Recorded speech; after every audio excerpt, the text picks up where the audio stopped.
Na gramática tradicional, os nomes são partes integrais da frase. Assim começa o texto que vamos comentar hoje, chamado O que são nomes? Um texto publicado aqui pelo Instituto Hugo de São Vítor. Eu sou o professor Mário e vou comentar, então, esse texto em que eu discuto os nomes, certo? O que são nomes? Partes da oração, partes de uma frase. Assim, tradicionalmente, se define os nomes. Então, algo que é parte de um todo. O todo é a frase. Parte dele é o nome, certo? Assim, sempre se distinguiu, certo? Todas as partes da oração, tudo aquilo que nós chamamos como verbos, como pronomes, como preposições, tudo isso era definido pelo gênero, parte da oração. E aí, parte da oração que faz tal e tal coisa.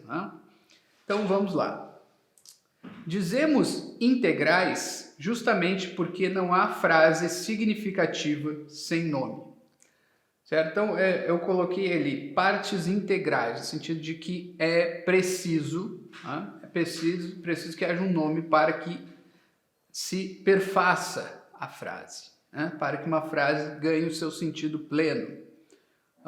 Porque, não precisa de uma preposição, por exemplo. Não precisa ter um pronome. Não precisa ter um artigo. São outras partes da oração. Mas precisa ter um nome para que a frase esteja perfeita, certo? Para que ela se perfaça, ela se faça completamente. Por isso eu adicionei ali integrais, tá? Sua principal característica é que o nome, significa um corpo ou alguma coisa. Um corpo, tal como uma cadeira. Cadeira é um nome.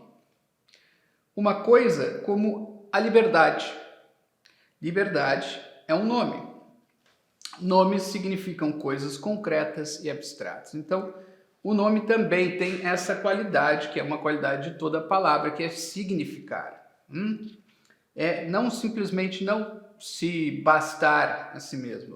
Porque, por um lado, o nome, como qualquer palavra, principalmente quando nós pensamos nas palavras faladas, certo? E uma palavra é algo falado, é um som que nós emitimos, tá? Quando se torna escrita, a escrita é sinal desse som, tá? Então, por um lado, o nome é som, e qualquer palavra é som, tá? Mas não se basta no som.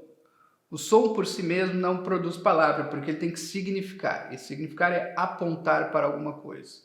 Tá? Então, o som, quando nós escutamos, nós não nos basta ter escutado cadeira. Se nós não sabemos o que significa ou se nós não pensamos naquilo que o som indica. Tá? Então, nós pensamos cadeira, nós pensamos numa cadeira, como essa que está aqui, ou qualquer outra cadeira que existe.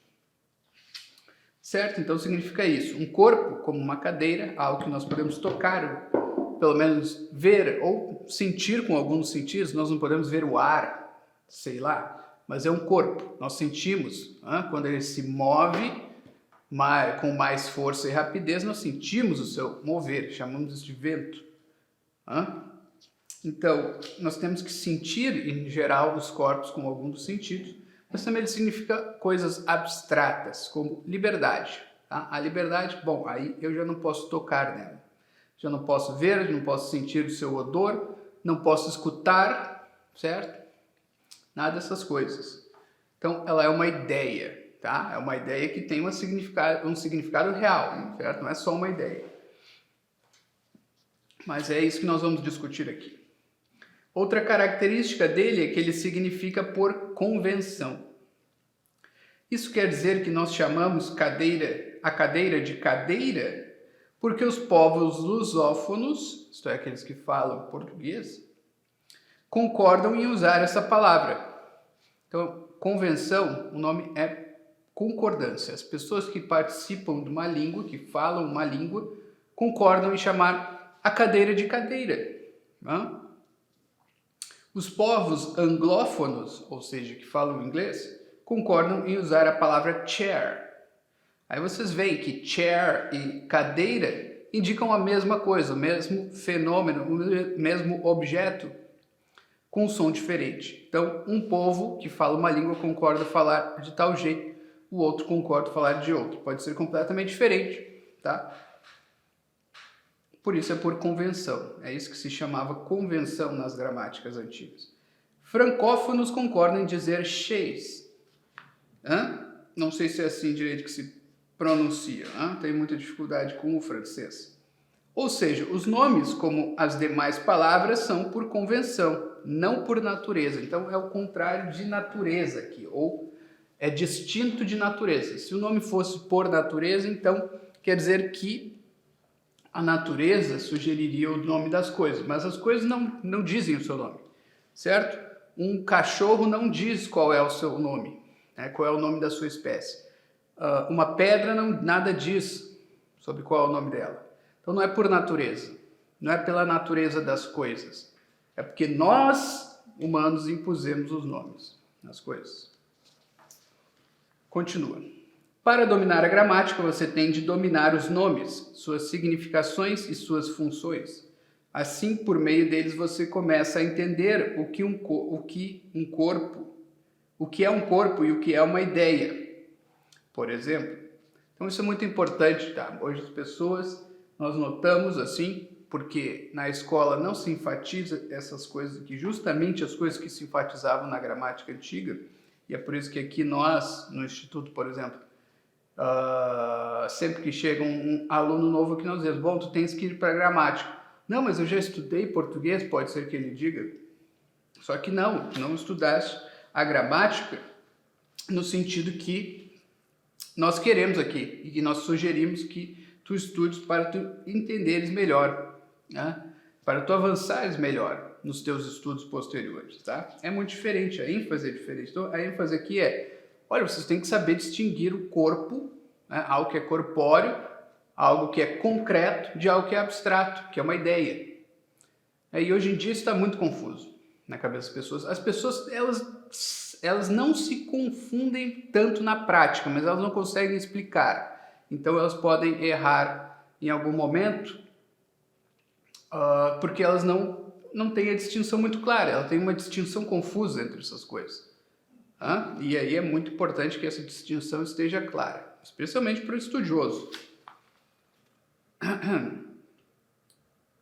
E é o que eu digo aqui. Muitas pessoas se confundem nisso hoje em dia e têm muitas dificuldades para entender a fundo aquilo que sabem e para explicar aquilo que sabem. Por quê? Porque elas têm distinções confusas na cabeça. Elas não se confundem. A liberdade é um corpo. Ninguém vai achar que vai esbarrar na liberdade aqui e ali. Na prática. Mas tu chegas a perguntar o que é a liberdade, a pessoa vai se perder. Porque é uma ideia, porque é um ideal dos homens, a liberdade, certo? Não é algo que nós possamos tocar. Então, explicar como funciona, quais são as condições da liberdade, quando surge, quando se perde, é muito mais difícil. Tá? Há uma arte muito mais sutil. Continua no texto. Voltando ao exemplo dado, você sabe que a cadeira é um corpo porque a pode ver, tocar e até nela se sentar, fazendo-a cumprir o seu papel.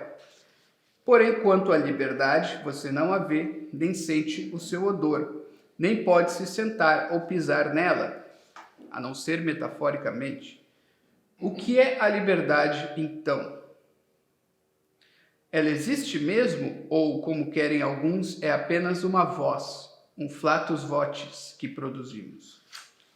Ou é só um vento que nós falamos? Nós podemos dizer a famosa chinforínfula do Chaves, certo? O que é aquilo? Pode dar um nome, inventar um som e dizer que é alguma coisa, mas não existe. Na prática não existe, é só um nome, é um flatus vocis, certo?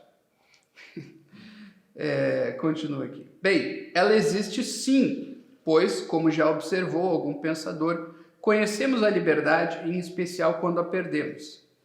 Todo mundo que foi parar atrás das grades sabe muito bem o que ela significa. Então existe esse sentido de liberdade que é bem simples, o oposto de estar preso, estar em liberdade.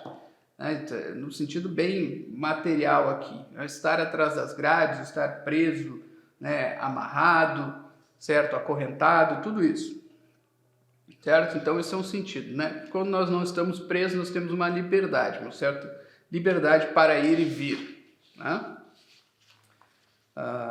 E nós podemos ir e vir a vários lugares, não a todos, nós não podemos entrar na casa dos outros, assim, né? Isso aí é contra a lei, né?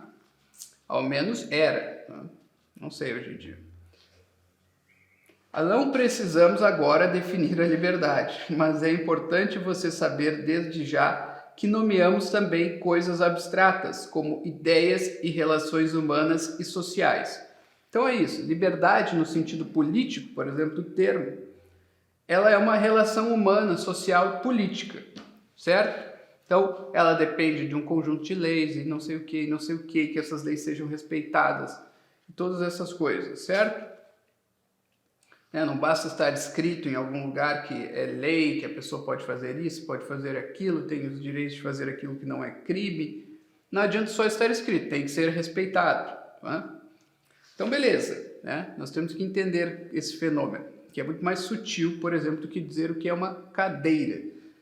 Porque, na dúvida, a cadeira tu pode pelo menos apontar, assim, mesmo que tu sejas verbalmente inepto em descrever uma cadeira, então você pode apontar para uma e a pessoa vai olhar e, tá, entendi o que é, né? É mais ou menos isso aí. Ou quando nós vamos aprender uma outra língua e alguém diz chair, e aí a pessoa, o que é isso? O professor de inglês diz chair, e aí, o que é isso?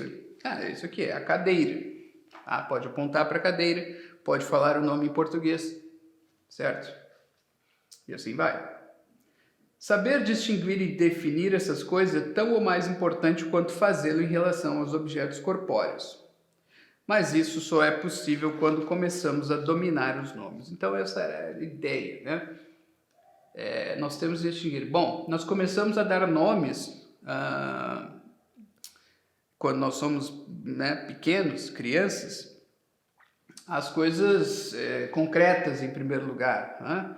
Os brinquedos, os objetos da casa e tudo isso, certo? Então nós geralmente partimos do concreto, porque é mais simples, nós vemos, sentimos, podemos ver, podemos observar, investigar o que é a coisa, né? E daí nós partimos para as coisas mais sutis e abstratas do pensamento, como esses ideais, como as questões filosóficas, que geralmente não dizem respeito a algo corpóreo, mas há um ideal abstrato, há uma ideia, há um raciocínio, certo? Sobre coisas que, em geral, são intangíveis, certo?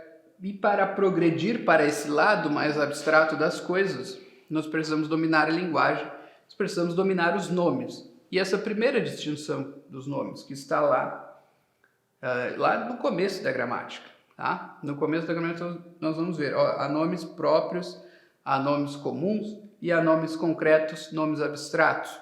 Tá? E aí nós começamos a fazer essa diferenciação, nós vamos ver, olha, os nomes concretos geralmente indicam coisas corpóreas, né? Podem ser vistas ou sentidas pelos 5 sentidos, por algum deles, e as abstratas é pela inteligência. E aí nós vamos vendo, existe um negócio que é captado pela inteligência, um pelos sentidos, e assim vai. E aí nós vamos aprofundando isso nas demais artes liberais, por exemplo. Na própria gramática nós aprofundamos essas distinções, e aí nós vamos ganhando domínio maior sobre a realidade, porque a realidade não é também só feita de coisas concretas, ela tem, né, ela tem uma dimensão abstrata da ideia, né?